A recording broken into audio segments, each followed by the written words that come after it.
Hello and thank you for joining Newsmax TV. I'm David Patton, and we are delighted to have with us syndicated radio host Dr. Laura Schlessinger, who of course is a best-selling author and also a monthly columnist with Newsmax magazine. Dr. Laura, thank you so much for joining us here on Newsmax TV. It's my pleasure.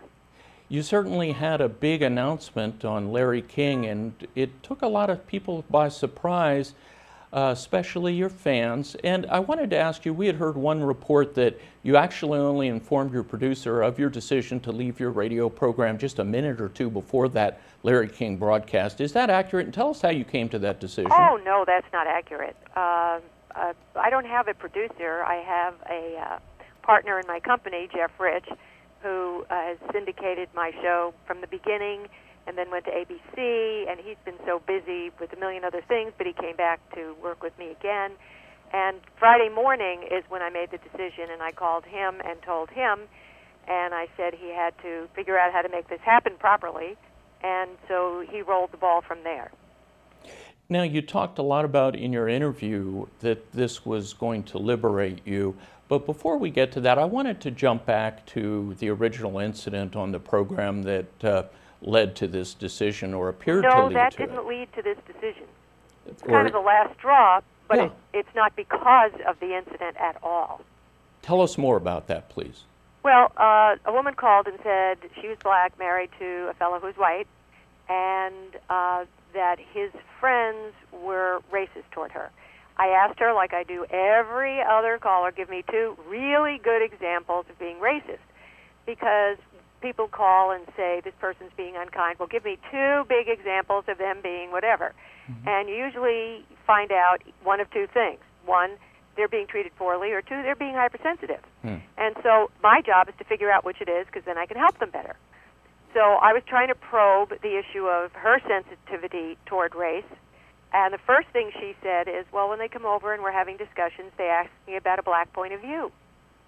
I said, well, that's not racist. That's just a question. Give them an answer. She didn't like that because she clearly wanted me to side with her, and that's when she said, well, what about the word? And I said, well, I listen to HBO and rap music, and I hear that word all the time. So I guess it's context. And that's all that it was about. And before you know it, the special interest groups who've been dying to silence me for a long time anyway jumped on that as though it demonstrated that I was racist, which is obviously ridiculous. And I've been through this, as every talk show host has, a zillion times before. But somehow on Friday, after 32 years on radio, 17 syndicated, I was just nominated for a Marconi. I was just listed top 7 of the most important radio hosts in all of radio history. Ratings are great. Everything's going well. I sat down at my desk and I said, I'm done trying to help people in a situation where my First Amendment rights don't exist, where special interest groups and activist groups can make a decision to silence you. It's not American. It's not fair play. I would like for people to just say, hey, we didn't quite understand what you meant by that. Let's have a debate at the LA Public Library. Debating and discussing is kind of gone. Mm-hmm. Attacks are in. You can see that in politics. You can see that everywhere. And so I want to make it clear, I'm not retiring. Mm-hmm. I'm not quitting. I'm stronger and freer to say my mind, and I have the freedom to speak my mind when I'm not in a venue where my advertisers and stations will be attacked. So I feel very liberated. One of the problems that seems to be emerging these days is like this hypersensitivity, as you called it, towards race, and also a double standard about who is allowed to, if you will, use the N word.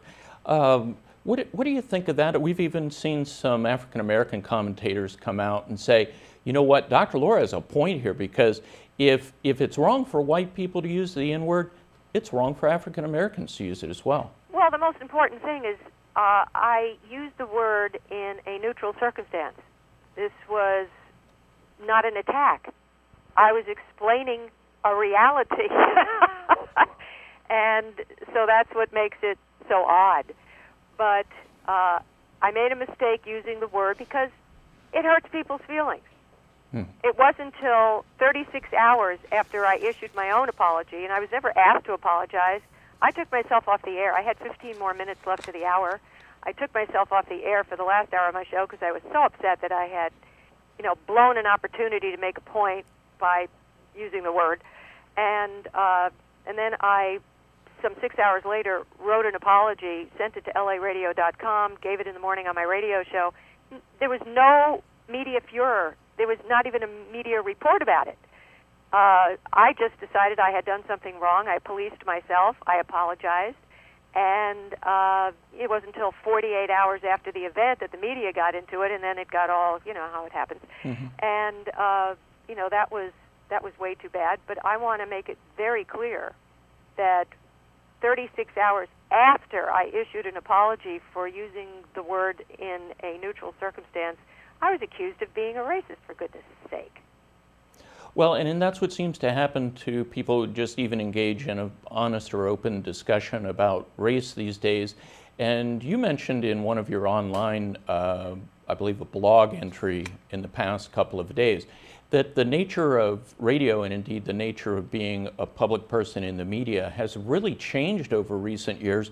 And it's gotten to where there are these organized sort of attack dogs, probably realistically on both sides of the political spectrum, who just wait for somebody to make a mistake when they're expressing a neutral opinion or an honest opinion, and then to attack them personally. It's a politics of destruction. Where is America headed? Where are our First Amendment rights headed if we as Americans are no longer feel free to speak out on these issues?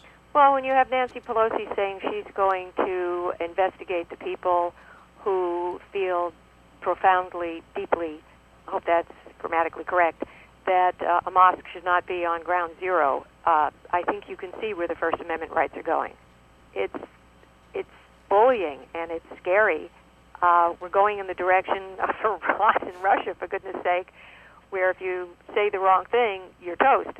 And I find it very alarming. I do not find it as a bipartisan issue. I really don't. I'm surprised you do, but I don't see the flip equivalent of Media Matters. And one of the other things we wanted to ask you about, of course, is your future plans, because you told us before we went on air, you feel kind of liberated by this decision, kind of freed to be able to voice your own opinion now. Tell us how that's going to translate for your millions of fans all around the country. Well, I can't tell you that I'm certain yet. Before 8 o'clock this morning, I had 2 job offers.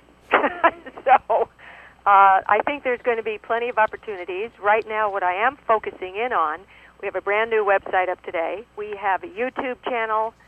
I'm going to be doing more public speaking. Obviously, I'll be freer to do TV interviews and say my mind without, we're going to get her. The blogs, the Newsmax column. Goodness knows where this all is going to go. I'm the type of person, I'm kind of very gutty, and I'm excited to see what all the options are going to be. I have 4.5 months to figure that out. Meanwhile, I'm looking forward to the day where I can actually have lunch. Do you see any parallel between the reaction to your situation and the whole Shirley Sherrod kerfuffle? Well, I at this point, I'm just focusing in on what I have experienced. I want my First Amendment rights back. I can't have them while I'm on radio without the threat of attack on advisors, advertisers and stations and talking heads and organizations that want me silenced.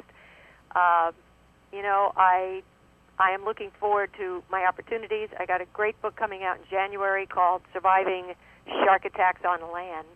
It's about betrayal and revenge. So I'm really excited about that. I've got a million things that are coming up, most of which I don't even know about yet. And that's what, I'm 63 years old and I'm still like a kid waiting for Christmas. I want to see what's in my stocking. And I'm just very optimistic because there's been so much support and enthusiasm and appreciation for my standing up. I'm good. Well, she is the voice of the American family, best-selling author, syndicated radio talk host, and of course, Newsmax magazine columnist, Dr. Laura Schlessinger. Thank you so much for joining us on Newsmax TV. It's my pleasure, and thank you very much. And thank you for joining Newsmax TV.